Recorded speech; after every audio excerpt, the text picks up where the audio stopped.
So, is everybody a Nazi now? Plus, is Antifa really very dangerous or not? And we will talk about Steve Bannon leaving the White House. I'm Ben Shapiro. This is The Ben Shapiro Show.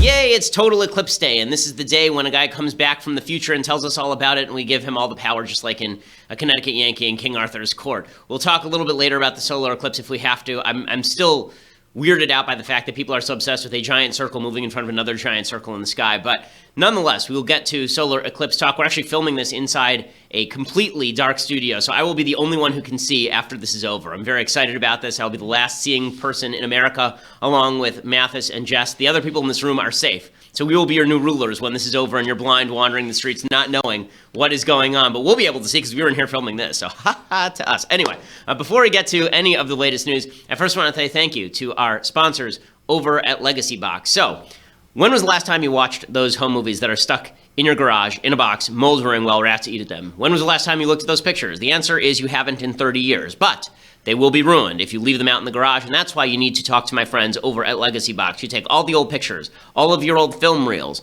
all of your old tapes, your VHS tapes for the kids. Those are those tapes you used to put in the funny machine. And you take all of those, and you send those all the way to Legacy Box. They will send you a box. You put labels on them. You send it all the way back to Legacy Box. Legacy Box puts those all on a thumb drive or DVD for you so you can access them at any time. Instead of, if there's a fire or a flood or zombie apocalypse during the eclipse, if any of that were to happen, you would no longer have to worry about schlepping boxes of crap out of your garage. Now you would just grab the DVD or the thumb drive and all of your family memories are preserved. You load the Legacy Box with your old tapes, films, pictures, and audio recordings. You send it back, and they take care of everything, and they provide updates at every step because they have those little barcodes on them so you can actually see what they've done with each particular piece of material that you've sent back to them. Over 250,000 families have used Legacy Box for a limited time. Go to legacybox.com/Ben, and you get a 40% discount on your order. That's legacybox.com/Ben. You get a 40% discount on your order. It's a service that you definitely need to use. It's great for your parents. It is fantastic for siblings as well. It makes a terrific birthday gift.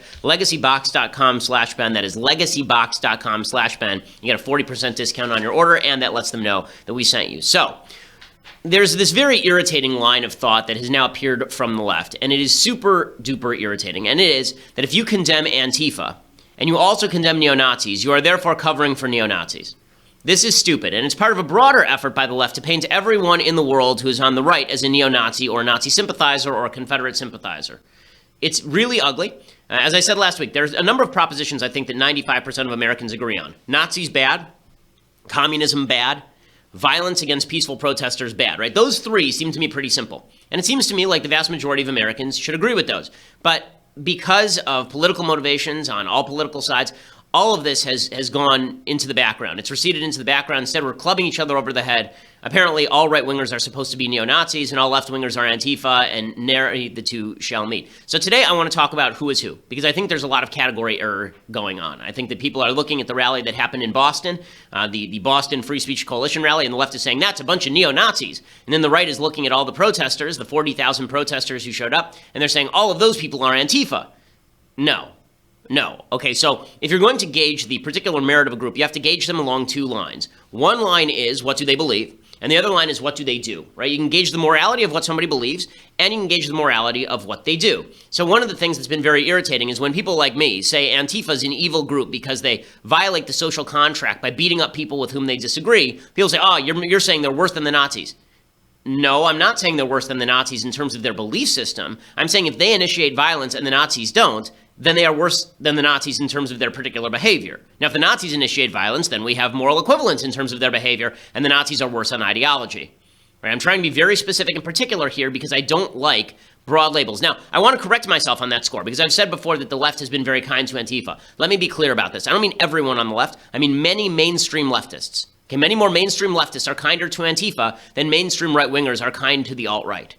Okay, the alt-right has been a movement that a lot of people on the right have kind of winked and nodded at, President Trump and Steve Bannon among them, but the idea that the entire right has been winking and nodding or openly celebrating, forget winking and nodding, openly celebrating the alt-right, that's not true. And the left, many mainstream leftists have been openly celebrating Antifa. So I think a great case in point is what happened over the weekend in Boston. So in Boston this weekend, there is what the Boston Free Speech Coalition called its free speech rally. Leading up to it, the mayor of Boston, a guy named Thomas Walsh, he said that he doesn't want any of the white supremacists in his city. Here's what he had to say.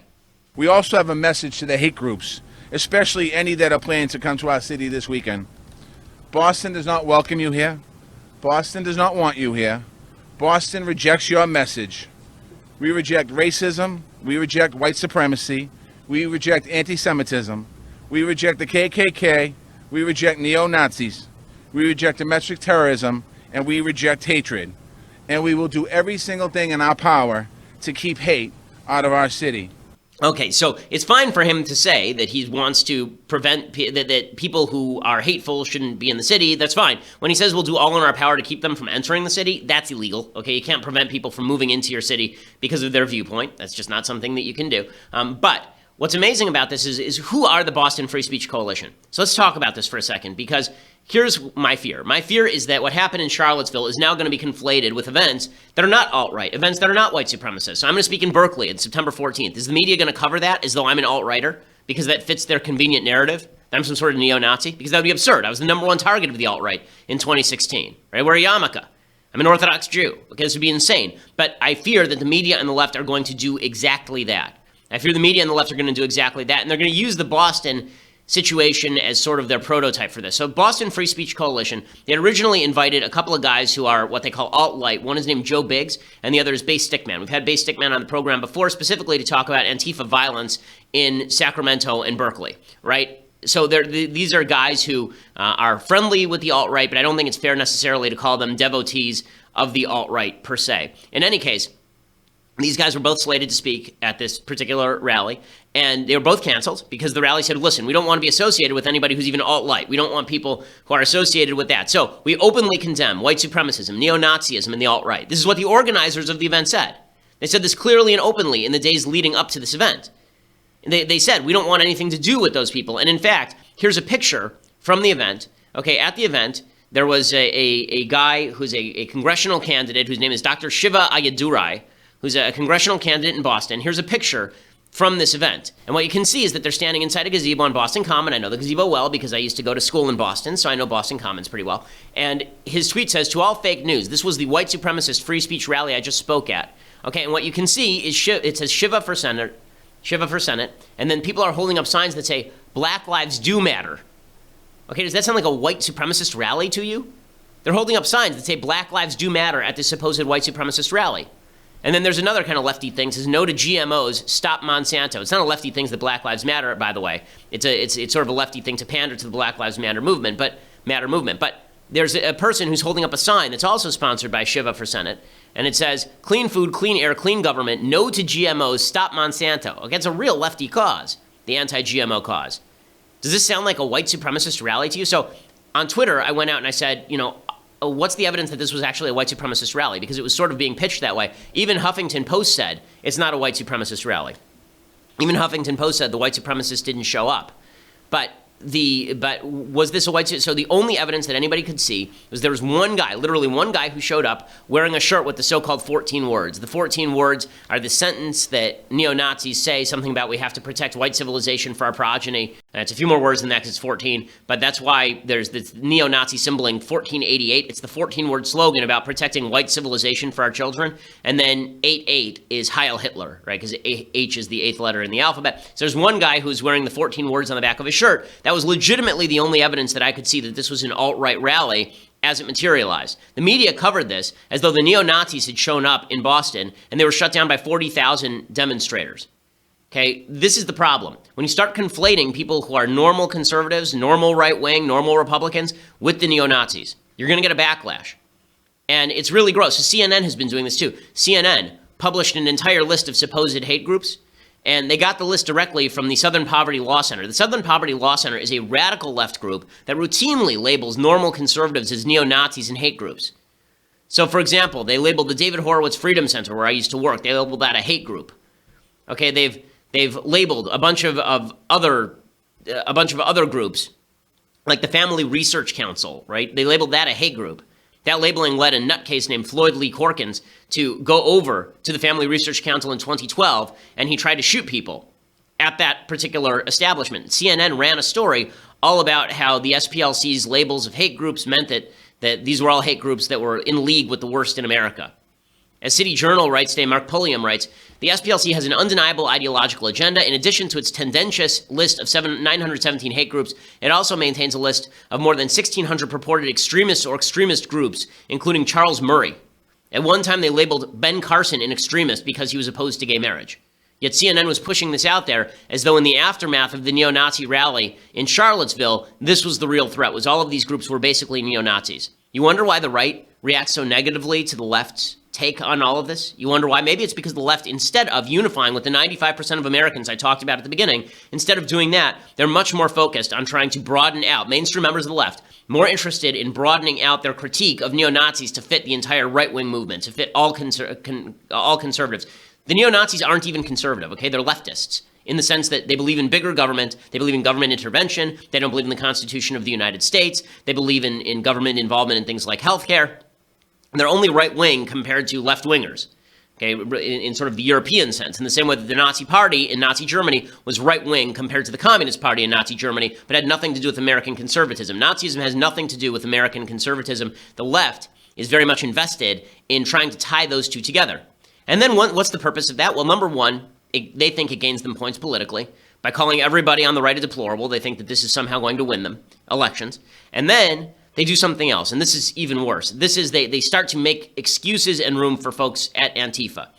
And if I have to gauge the threat to America between the neo-Nazi movement and Antifa, I would suggest right now that the threat from Antifa to the American social fabric is just as or more dangerous than the threat from the neo-Nazis. Not because their ideology is worse. The neo-Nazi ideology is, of course, worse. But because the mainstream right is not embracing the neo-Nazis. Many members of the mainstream left are embracing Antifa, and Antifa is based on the proposition that rejects the basic Max Weber concept, which is that in a civilized society, the monopoly on use of force has to belong to the government. Right? Civilization is based on the idea that we all got together and we banded together and we said to the government, you protect our rights, you have the gun. We're not going to shoot each other in the streets, you have the gun. We have police forces and we have army. And Antifa rejects all that. They say, listen, it's up to us. We're going to go out in the streets and we're going to kill people and we're going to harm people and we're going to hurt people and burn things and loot property and all the rest of it. That's dangerous. Okay, that's serious. So I'm going to talk about what Antifa did at this Boston rally, which I think is a much bigger story than 10 people showing up for a free speech rally and being labeled white supremacists. Okay, but first, I want to say thank you to our sponsors over at Birch Gold. So if you're looking at the world right now and it feels chaotic, it feels out of control, I certainly am. If you feel like the stock market is doing well, but there's still some volatility to come in the stock market, you should have some of your portfolio, at the very least, in precious metals. The people who can help you do that are the folks over at Birch Gold. Birch Gold has a long-standing track record of continued success, a 5-star, an A-plus rating with the Better Business Bureau, countless 5-star reviews. Right now, if you go to birchgold.com/Ben, you get a comprehensive 16-page free kit revealing how gold and silver can protect your savings and how you can legally move your IRA or 401k out of stocks and bonds and into a precious metals IRA without engaging tax consequences. So go over to birchgold.com/Ben. That is birchgold.com/Ben. Make sure you use the /Ben so they know that we sent you. If you're looking to invest in precious metals, the folks I trust with that are over at birchgold.com/Ben. Okay, so as I say, the media covered this great triumph of the left in Boston, all these white supremacists who weren't really white supremacists, except for apparently one guy. They say 40,000 protesters showed up, and it was just a grand and glorious thing. First of all, 40,000 people protesting neo-Nazism is a grand and glorious thing. That's fine. That's great. But to pretend that Antifa did not play a role in Boston is to be silly. Now, I do want to make a slight distinction here, and I think it's important for Charlottesville in understanding it. And President Trump said there were good people on both sides in Charlottesville and in the protest crowd. Again, I'm still waiting to see all the good people in Charlottesville in the Torchlight March. Haven't seen them. But when he says there was violence on both sides, that's definitely true. Now, we do have to look at the proportion. So if you're looking at the proportion of violent people in Charlottesville on the neo-Nazi side versus you're looking at the proportion of violent people in Charlottesville on the Antifa side, I would say that as a percentage of the larger group, from what I can tell, and maybe I'm wrong about this, but the information that I can see, it looks like a larger group of the neo-Nazis as a proportion were ready to go than a proportion of the protesters. Antifa was there, but it's not a huge group. In Boston, I guess there were 33 arrests out of 40,000 people. That doesn't sound like many until you realize that when you go to a Dodger game, there are 40,000 people there and there are 0 arrests. 33 arrests is actually a rather sizable contingent of people getting arrested. And even the Boston PD, it's amazing that the duality that the Boston police will engage in. They'll say that everybody was peaceful, everybody was great, and then they'll say this. There was a lot of talk in the week leading up about bottles being thrown with urine at our offices. And I wanted to make sure that that you had to have a good arm to basically throw and get at them. So, we basically wanted them separated. And I'm sorry to report, we did have some bottles thrown at our offices that did have urine in it. A couple of our officers were hit with that. They were hit with a lot of stuff today, and I'm very proud of the job they did, and it goes to the professionalism of this department. Okay, so he says that it was basically a peaceful protest, and then he says people were flinging bottles of pee at the cops. And there's tape of all this stuff.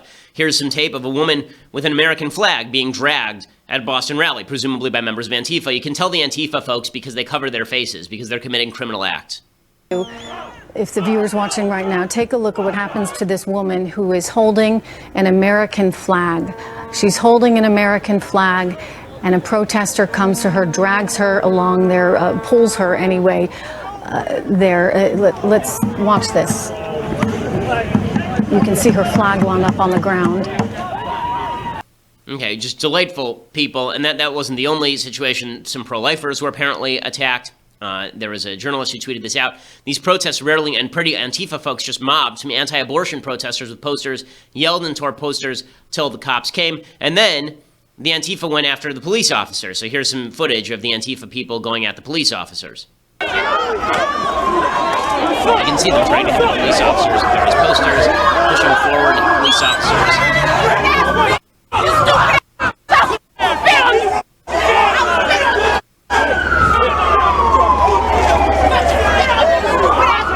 Okay, were these the quote-unquote white supremacists? No, this is not the white supremacists. This was a bunch of the Antifa people and some of the other protesters, presumably. I don't know if they're all Antifa or which other groups they are with, but you can see that the violence at this particular event is not coming from the alt-right and the white supremacists, who apparently, again, were explicitly denounced by the organizers of the rally. It was coming from the left. Here's some more footage of Antifa going after the cops.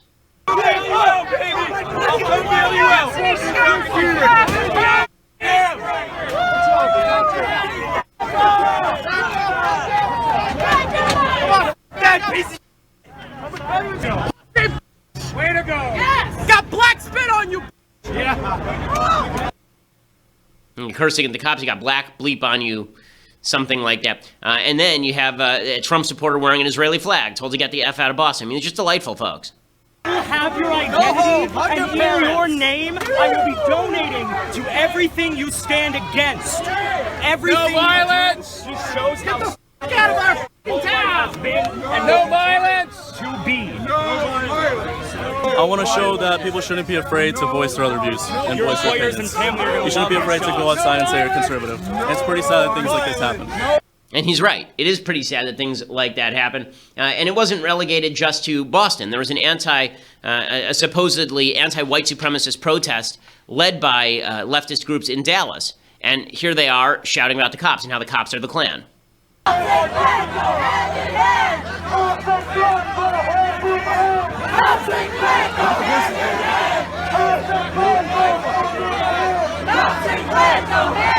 Okay, you can hear them shouting cops and Klan go hand in hand. You can see that some of these people, again, are the Antifa folks. They've got the masks across their face.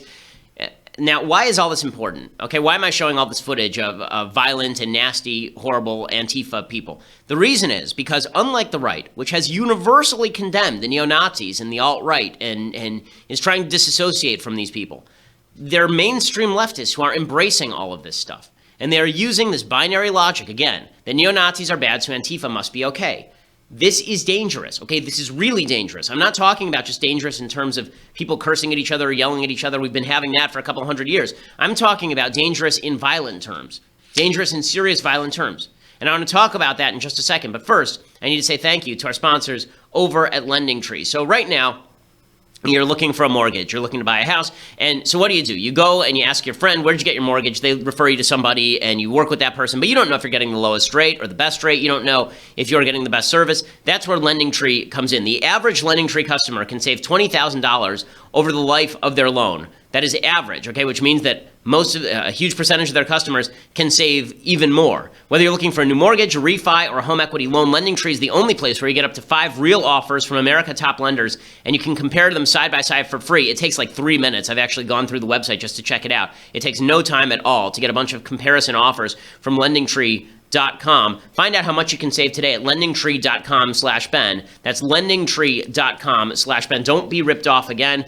People work with mortgage brokers. They don't know who they are, and then they're surprised when the charges are high. They haven't researched it. They talk to their friends. It turns out they got a really high rate. Well, there's no need for that. Go over to LendingTree.com/Ben and get all of the best prices compared so you can get the best deal. Again, that's LendingTree.com/Ben, and use the /Ben so they know that we sent you. Okay, so as I say, I don't want to talk anymore about these fringe movements, the neo-Nazis and Antifa. They are fringe movements. I want to talk instead about whether they are being mainstreamed. On the right, is it being mainstreamed? Are the neo-Nazis being mainstreamed? This was the great fear of what President Trump did last week when he seemed to legitimize the alt-right, when he seemed to suggest there were good people in the crowd with the alt-right, when he seemed to make a moral equivalence between the protesters and some of the protesters who were protesting with the alt-right and the neo-Nazis, right? That seems to be the problem. People were afraid that this was going to be mainstreamed, and the universal condemnation was strong and lasting and loud. There are openly leftists who are saying today, and have been saying now for a week, that Antifa is not a problem. And remember, this is not just them embracing Antifa's viewpoint, this is them embracing Antifa's central contention, which is that violence in the streets is sometimes necessary. Here's that same Dartmouth professor we were talking about last week who wrote an op-ed for the Washington Post talking about how Antifa is necessary. It's Mark Bray, who's a lecturer at Dartmouth College. I think that a lot of people recognize that when pushed, self-defense is a legitimate response to white supremacist and neo-Nazi violence. And, we've tried ignoring neo-Nazis in the past. We've seen how that turned out in the 20s and 30s. And the lesson of history is you need to take it with the utmost seriousness before it's too late. We've seen the millions of deaths that have come from not taking it seriously enough. And we can see that really the way that white supremacy grows, the way that neo-Nazism grows is by becoming legitimate, becoming established, becoming everyday, family-friendly, wear khakis instead of hoods. And the way to stop that is what people did in Boston, what people did in Charlottesville. Pull the emergency brake and say, you can't make this normal. There's a big difference between confronting fascism and confronting other forms of violence. So we can see that during the 30s and 40s, there was no public opinion to be leveraged by nonviolent resistance. If you get fascists to be powerful enough in government, they're simply not going to listen to the kind of public opinion that nonviolence can generate. That's the argument Nazis are not for powerful resistance in government. to Nazis. The idea that the white supremacists are powerful in government, so powerful that we have to go out in the streets with our guns. Listen, I've said for a long time that if government becomes tyrannical, then we ought to have guns in order to protect ourselves. But you're not talking about a government that's enforcing neo-Nazi views. Okay, CNN made the same mistake. Here's a headline that CNN actually ran yesterday. The original headline, and then they changed it because they got backlash from Antifa. It said, "Unmasking the leftist Antifa movement. Activists seek peace through violence," which is accurate, right? It demonstrates the irony of the Antifa movement. So what did they do? They updated the piece, and they got rid of the last half of the title. Activists seek peace through violence. They got rid of that because they wouldn't want to offend Antifa. Okay, Representative Steve Cohen, who's a Democratic representative, I believe is he from Tennessee? Yeah, he's from Tennessee. And here he was defending Antifa. Well, it was equivocated because it's tried to put blame on both sides. Even if the Antifa was there and did things, they were there because of the Nazis and because of the Confederates. And when they went out and marched the night before with those tiki torches, it was a reminder of Kristallnacht, in my mind, the 1938 German terrorism on Jewish people in Berlin. And it was also looked like Klan rallies where they used to have big bonfires and that burn crosses. And so the whole idea of the fire, I mean, it was so well staged to remind people of that, and yelling, "The Jews will not take our place, blood and soil." These were just the most bone-chilling sounds and chants, and they were in lockstep. Okay, and that's true, but so what in terms of the violence? Why does that justify violence? Again, as somebody who is an Orthodox Jew, I have no fondness for Nazis or Klansmen. I've spent my entire career fighting Nazis and Klansmen. David Duke came after me personally last year on Twitter. Okay, I'm very much in favor of these movements disappearing immediately. They're disgusting, they're evil, they are horrifying. God should spit on them. They're awful in every way. That said, in a civilized society, you don't get to justify Antifa just because you don't like stuff that people are saying. And this is dangerous stuff. The reason it's dangerous stuff is because people who are, I've said before, I'm only going to attribute violence to rhetoric when the rhetoric explicitly calls for violence. Antifa explicitly calls for violence. What the left is doing now, people like Steve Cohen, what mainstream leftists are doing, many of them, is they are now explicitly poo-pooing violence. When you explicitly poo-poo violence, you are going to make it more common.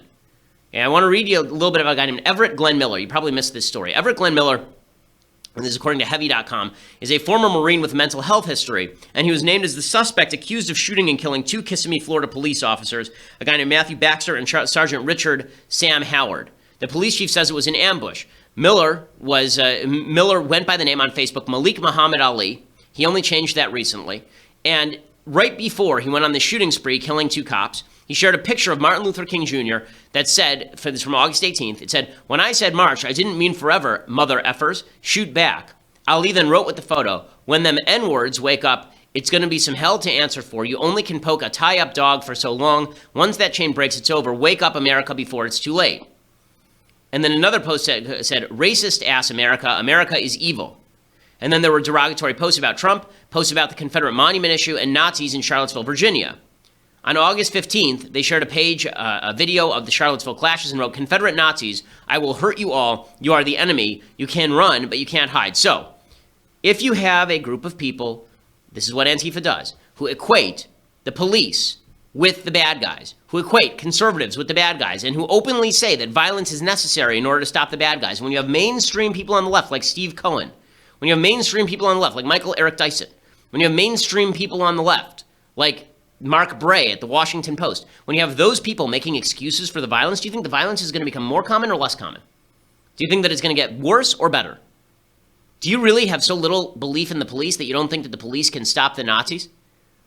They're like 10 Nazis. Do you really believe that the police are in league with them? So I'm calling on you leftists. I called on President Trump. I called on the right to disown the alt-right. I've been doing it for over a year, well over a year. And now, with equal or more fervor, I call on people on the left. You must disown Antifa. You must disown the violence that is being done in your name. Antifa's doing it in your name. And Democrats aren't disowning it. Democrats aren't disowning it. Instead, they're focusing in on Confederate monuments. Instead, they're focusing on Confederate monuments, and those are the real threat to peace. No, there's a group in America right now that is openly calling for violence and property destruction, and it's being shied away from by members of the mainstream left, and that is really gross. I've seen some members of the left who are willing to disown this stuff. I've seen some people who are willing to say that Antifa is a problem.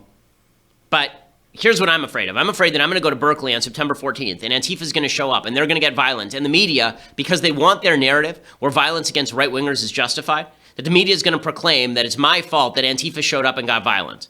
That's what I'm concerned about. I'm concerned somebody's going to get killed. I'm concerned some of my security guards are going to get hurt. And I'm concerned the media is going to blame my views for that, even though I've been anti-Antifa and anti-alt-right overtly so for a long time, which is why when I speak at Berkeley, the topic that I'm going to be speaking on is why all of the following groups are destroying America. Antifa, the alt-right, BLM, social justice warriors, radical feminists. I'm going to talk about all of these groups and why they're destroying America's social fabric. I'm going to talk about all of that.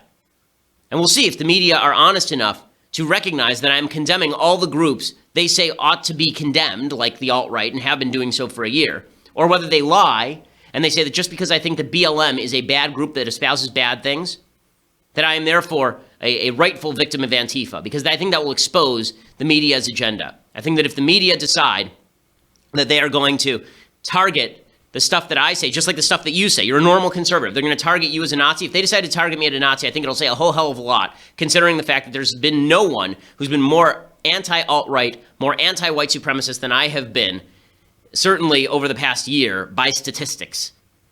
But I fear that the left is going to lie about it nonetheless. Okay, I want to talk about the Confederate Monument statue and Steve Bannon leaving the White House, but for that, you're going to have to go over to dailywire.com right now and become a subscriber. For just $9.99 a month, you too can subscribe to Daily Wire. You can get the rest of this show live. It is a video show, so if you're just listening, you go over to Daily Wire, you can see this in all of its glory, our beautiful studios. You can see all of the clips that we show. You can be part of the mailbag, which we do live on Fridays. And you can also watch Andrew Klavan's show, which is going to be on at 10:30 today. You can watch Michael Knowles' show, which is going to be on at 12:30 today. You can watch all of those lives, be part of their mailbags as well. If you want the annual subscription, then you get, not for $99 a year, you get this, the most magnificent of all leftist tiers, hot or cold tumblers. It is apparently made of dragon glass, so if you should ever experience the horror of being on a frozen lake in the middle of nowhere and White Walkers are coming at you and you don't know how to put them down, then this particular tumbler should do the trick. Leftist tiers, hot or cold. You will want this to pass on to your children and grandchildren, just as the Valyrian sword was passed on to Samwell Tarly. In any case, you will definitely want this. So $99 a year gets you all of those things, plus the website ad-free and my podcast ad-free, by the way. That means that you can, when it's reposted later, we cut the ads out, so you can just watch it straight through. Or if you just want to go to iTunes or SoundCloud, listen later, please subscribe at iTunes. Please leave us a review. We always appreciate it. It helps with the rankings. And we will we'll see you on the other side. And yeah, that's see you in a second.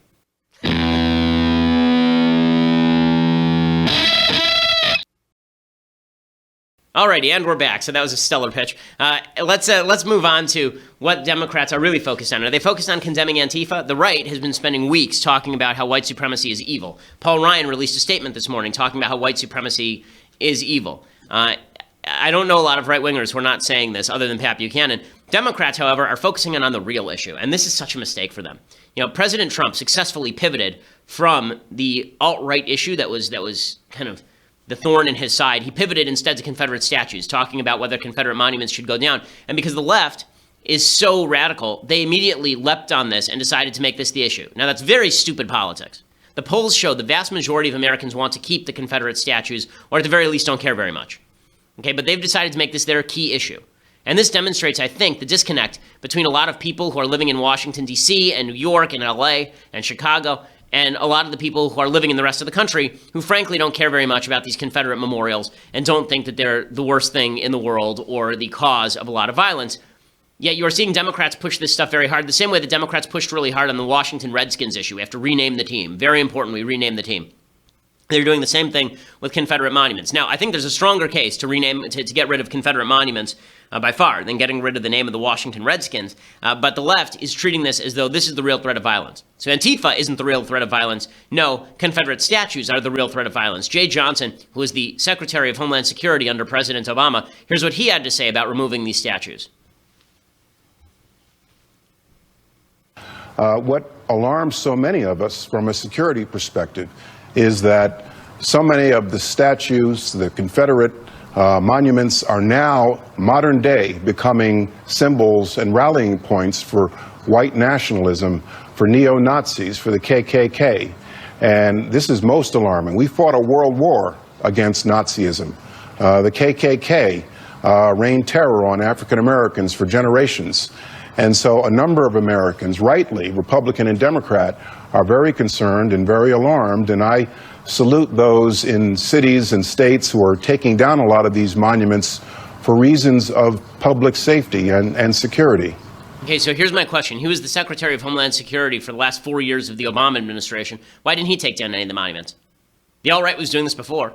Why didn't he take down any of those monuments? And the answer is because it's the left seeking to lump in, members of the mainstream left seeking to lump in support for Confederate monuments with alt-rightism and white supremacy. Again, I think that there's a very strong case that some of these things should come down. I don't know why there's Jefferson Davis highways in Arizona. Actually, I do know. A lot of these monuments were erected in the middle of the civil rights movement as sort of a backlash against the civil rights movement, which really is gross. I mean, if you erect a Confederate memorial in the middle of the civil rights movement because you're attempting to say something about civil rights, then that's pretty disgusting. Some of these monuments went up in like 1960. Okay, so they're not 100 years old. They're not part of the historic South or anything. They're going up in states like Arizona that wasn't even existent at the time of the Civil War. So I think that that's a problem. That said, this idea that these are flashpoints, that this is high priority for the United States, it's sort of like the argument after the evil Dylan Storm Roof shot up a black church, that the key issue was whether people should fly a Confederate flag on their truck. And the answer was, this was not a major issue 5 minutes ago. Why is it a major issue now? If it is a major issue, then we should have this discussion outside the context of a radical shooting someone. Okay, here's the problem. When you use radicals who shoot people as an excuse to have broader conversations, then you end up dismissing entirely benign people. You end up hurting entirely benign people in the process. So I'll give you an example for the leftists in the audience, okay, for people who are on the left in the audience, liberals in the audience. After the shooting, the congressional baseball shooting, there are people like me who I think were intellectually honest enough to say, I'm not blaming Bernie Sanders for this. Right? His rhetoric is not something that I want to blame for a guy going and shooting Congress people. We've always had rhetoric that's been very heated in American politics. I disagree with everything Bernie Sanders has to say. I think that no one should ever give him a pudding cup. I don't think it's important. But to say that we're going to have now a referendum on Bernie Sanders' language because a nutcase went out and shot some people, if we are going to judge the veracity of an ideology or the morality of a rhetoric by the people who are outside the realm of the normal, then we're going to basically have to all shut up, because there are a lot of crazy people out there who are set off by a lot of crazy things. And so this is my problem with having this conversation in a broader context by suggesting that Charlottesville is some sort of representation of the vast majority of people who want to stop the Confederate statues from going down. This is why Trump was smart to pivot to the Confederate statue issue, because the vast majority of people who were protesting on that Friday night a couple of weeks ago in Charlottesville for the Robert E. Lee statue were neo-Nazis, Klansmen, alt-righters. The vast majority of people across the country who don't want Robert E. Lee statues to come down are none of those things. And there I think Trump is correct and is smart to pivot, and I think the left is idiotic to follow him in that pivot. They're not going to do themselves any political favors. It's amazing. As low as Trump sinks in the polls, everybody keeps saying, oh, Trump's failing in the polls. He's falling apart. If Trump's falling apart, then why is it that he had like 39% approval rating in Wisconsin and won the state anyway? There's still a Democrat who's going to have to run against him. And the reason Democrats are having trouble is because they're recruiting radicals to run in their party, people like Kamala Harris. If they ran Joe Biden, somebody who is relatively radical on politics but is perceived as moderate, he would whomp President Trump.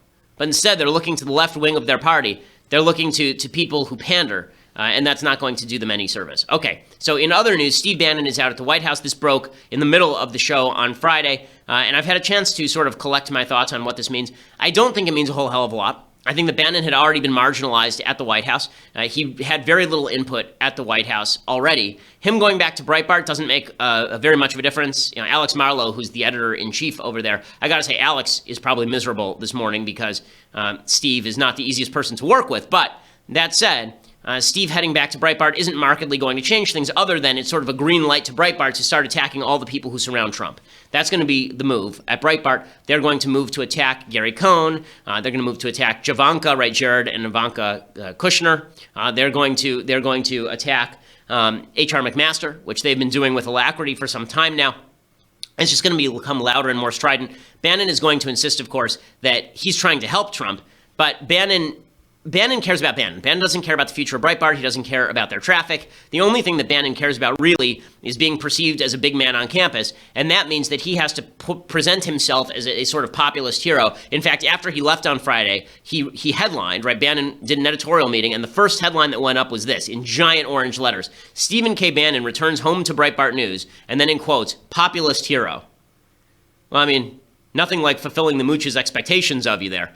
For going back and immediately running a headline about how wonderful you are. But what that means is that Bannon is going to sort of present himself as the voice of morality from the populist right. And that's going to be a thorn for Trump a little bit. Is it going to be a major thorn? I don't think so. I think Bannon knows better than to alienate a lot of the Trump-centric voters.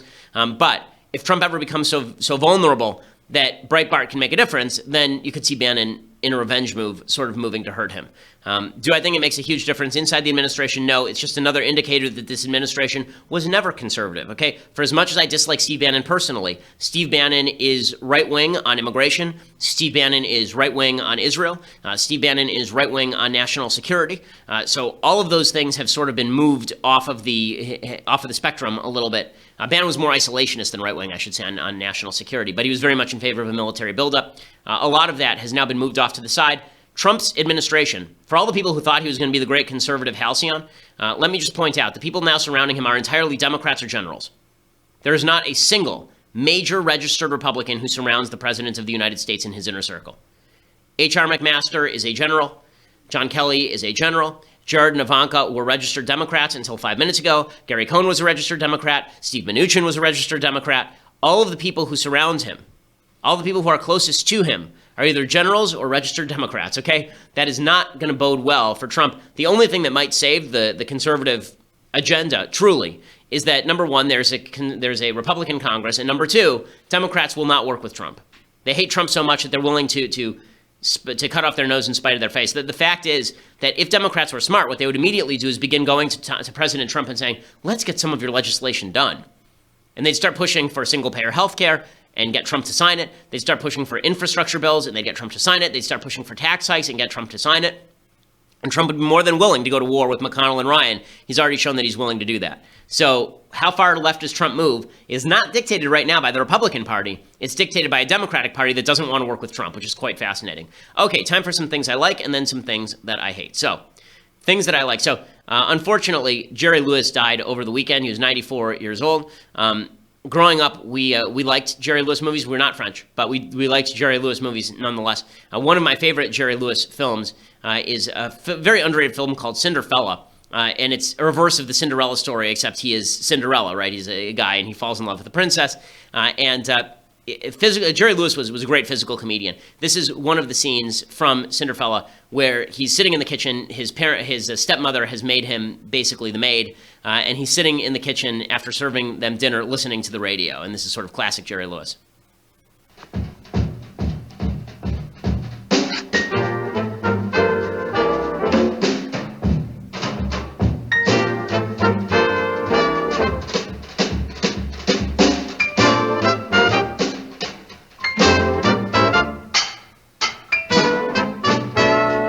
Great things about this movie is the Count Basie music.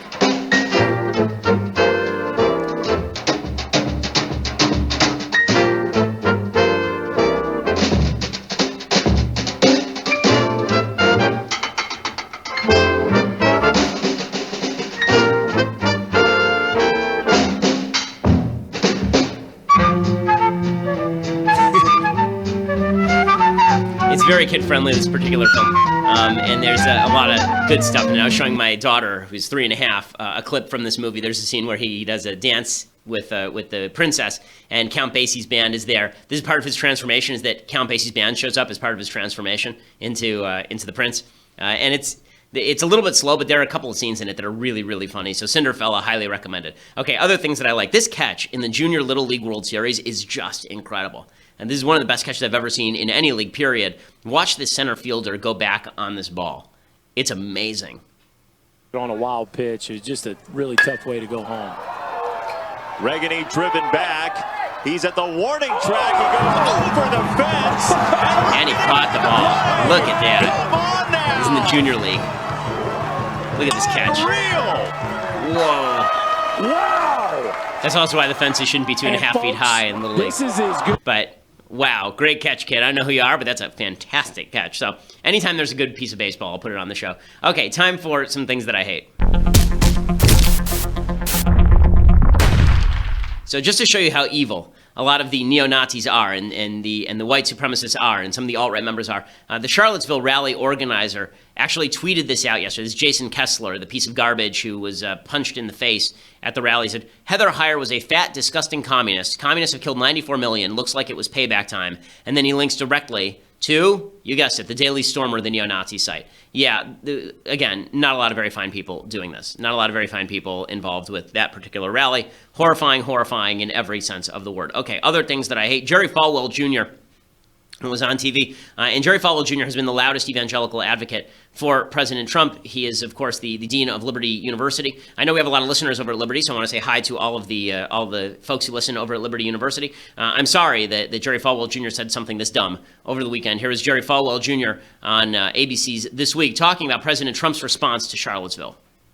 The only groups he identified by name as the evil and causing what happened in Charlottesville were the Nazis, the KKK, and the white supremacists. Well, that's what I thought was bold and truthful. Well, let me tell you what he said, though. Let's go back to this. He said there were very fine people on both sides. Do you believe there were very fine people on both sides? I have no idea. He has inside information that I don't have. I don't know if there were historical purists there who were trying to preserve some statues. I don't know. But he had information I didn't have, and I believe that he spoke what do you mean? You think he knew that some I think he saw videos of who was there. I think he was talking about what he had seen, information that he had that I don't have. Okay, this idea that he had information that Jerry Falwell Jr. didn't have, and that's why he said what he said, I'm kind of sick of attributing to President Trump information that is just not accurate. I don't see, if that information is not there, it's not there. End of story. So, enough. If you're going to defend President Trump, defend him on the merits. Don't make up stuff like he's some omnipotent, omniscient, all-seeing God's eye. Okay, it's nonsense. I still would like to see the evidence of the great people that were there on that Friday night that President Trump was apparently talking about, because I don't actually see that evidence. Okay, so we'll be back here tomorrow. President Trump is supposed to give a big speech tonight in Arizona. A lot of stuff happening tonight, actually. President Trump is supposed to give a speech about his new Afghanistan policy. We'll talk about that. Plus, President Trump is supposed to do a rally in Arizona. Some violence outside is expected, so I'm sure that things will get more heated, not less. We'll talk about all of it. I'm Ben Shapiro. This is The Ben Shapiro Show.